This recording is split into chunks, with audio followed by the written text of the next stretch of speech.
Hey traders, welcome to this week's Staying Sharp with COT Data Insights and Filmofs, and in this video, I'll break down the key market setups I'm watching based on the CFTC data positioning, macro catalyst, and price action.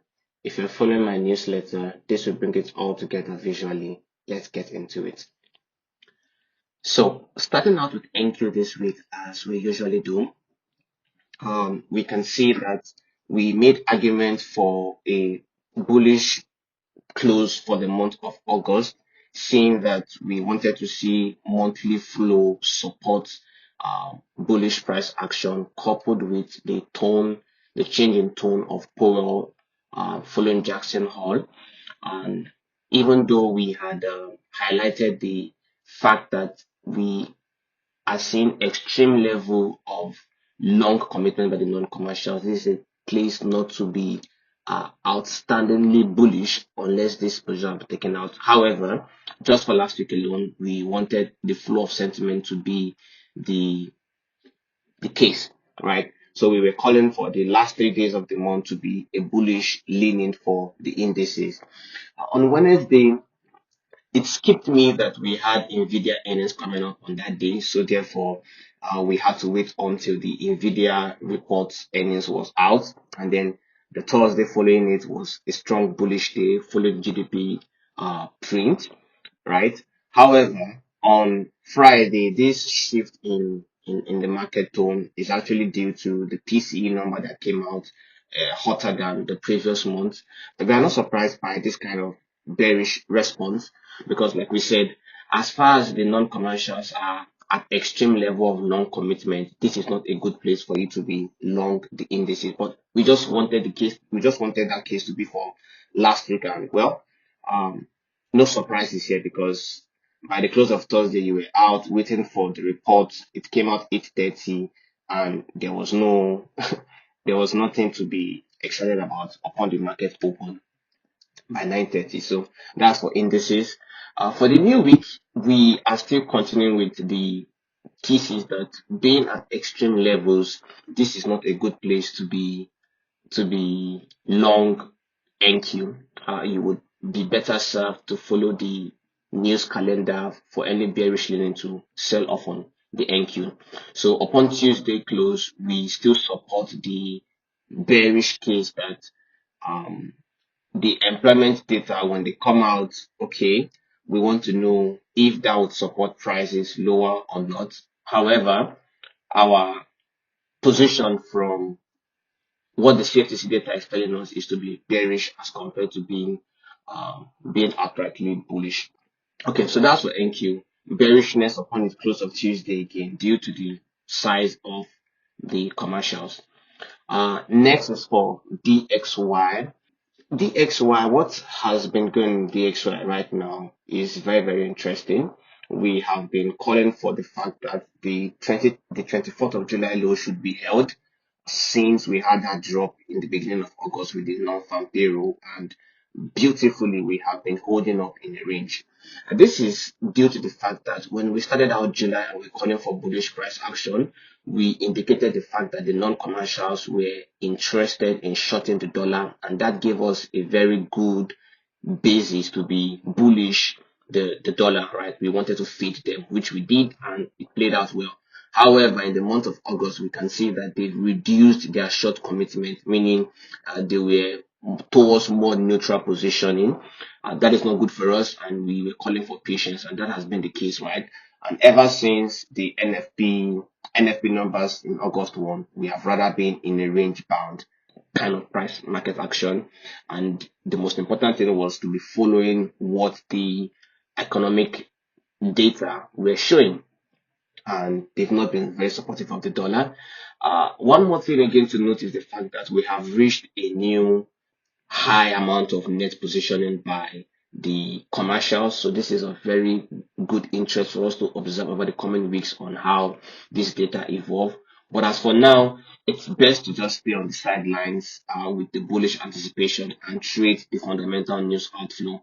If the data come out bearish, then sell off the dollar. Data comes out bullish, then well, be wary of longs because of the fact that the macro conditioning for DXY right now are not favoring bullish dollar. This is due to the fact that we are expecting a rate cut on the dollar. Contract expiry is going to be on the 12th of September, and we would love to see how the US employment and inflation data, even into CPI next week, is going to look like. So right now, positioning is not the driving it's not the driving factor, rather the macro view and the fundamental data flows are what are actually moving the dollar right now. So we will be very much interested to see what the economic calendar news are actually saying about the dollar. Well, for GBP is interesting. We were calling for a short squeeze on the GBP. It's been over 2 weeks now that we've been calling for a GBP short squeeze. Last week, we saw one of the signs that would precipitate that. However, upon this new week, they've reversed everything. We called for the fact that because we dipped 25k, which is roughly 13,000 difference from the 12th of August, we were calling that, okay, the short squeeze is about to begin, but they've come back again, right? So this means stay off on your short squeeze thesis until they capitulate, until the non-commercials capitulate.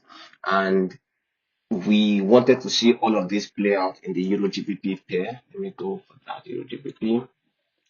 And that has been the case. Interestingly enough, I actually wanted to see this volume imbalance being met for short interest on the euro. We missed that on Monday, and actually I did not foresee this drastic drop because I actually wanted them to tap this volume imbalance. Come Tuesday close, and on Wednesday we had like a displacement on 3 o'clock, and that was just sufficient for us to sell into that day to the close of the day. So we got our sell, but not the way I actually imagined it, because all the price action, the juicy price action on Monday was precipitated by what was going on in France with the vote of no confidence, right? So that was what precipitated that fall on Monday. I actually wanted them to touch this fair value volume imbalance rather. So it remains to be seen how price reaches there. I can see that on Friday they tapped into it, but I want to see a bullish close around this kind of level for me to be bearish against the Euro GBP. But for now, we would continue to see strength in the Euro GBP because of the fact that the non-commercials continue to be short the GBP and are not capitulating. And I think the real turnaround is going to come again when the contract expires. If you look at the British pound here, we can see a contract rollover that's going to occur on the 12th of September. So how they roll over those data into the new contract tell us the real intent that they have for the British pound versus the euro. Next is Bitcoin. Bitcoin itself has a very interesting play, which was the case that upon Tuesday close, we were calling for bullish price action in Bitcoin and the crypto space, and it's always advised to look for the alternatives that are stronger than Bitcoin, and that was where Ethereum comes into play upon Tuesday close. Would you have been bullish Ethereum versus Bitcoin? Now, if you compare this data, Bitcoin, Ethereum upon Tuesday close, the one who outshined the most was actually Solana. Solana was stronger than Ethereum and Bitcoin upon Tuesday close, and so therefore it led the way for the bullish price action, and that was what happened on Wednesday and on Thursday. Remember, we wait till Tuesday close, compare the relative strength, and that pair should be the leading pair. So the close of Solana was much more bullish compared to Ethereum and compared to Bitcoin, and that supported price higher for Solana. Now back to positioning. What do we see in positioning? We had a contract expiry. Go back to Bitcoin. We had a contract expiry scheduled for the 27th of August, and that is why we can see hedging processes going on here. You can see that the non-commercials are back to neutral level. The commercials are also back to neutral level. But the key thing here to notice is the open interest. The open interest are back to 7,000. This is a very bullish indicator for what is to come. And again, we wait till Tuesday close to look for relative strength compared from BTC to Solana to Ethereum, and that would help indicate how to navigate the market. And the sell-off on Friday too was also precipitated by the PCE data that came out, and Bitcoin fell the most, I believe. Yeah, Bitcoin fell the most compared to the other guys, and Solana held on nicely, and we still expect some more gains going into next week. But again, Tuesday close. I still expect Ethereum to come back against Solana, because when we compare the Solana and Solana and Ethereum play, what do we see? I still expect weakness to continue between Solana versus Ethereum.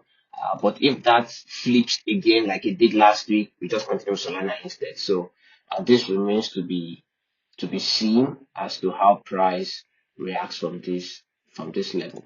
So let's see how the market evolve next week, and we'll get to see. For gold, gold has been interesting. We called for multiple levels to be cleared out on gold last week upon Tuesday close. If we see a very strong bullish close, which we did, on Wednesday was just a last kiss opportunity, and this flipped the script for Thursday and on Friday price action. We called for these levels. This was precipitated by GDP print that was not a surprise, and PC data that was bearish for the dollar, and this supported gold prices higher. So a fairly remarkable week. Gold was the outlier in terms of perfect performance, followed by Solana, and then we had some gains on NQ, which was later given up, and also nothing juicy on the dollar.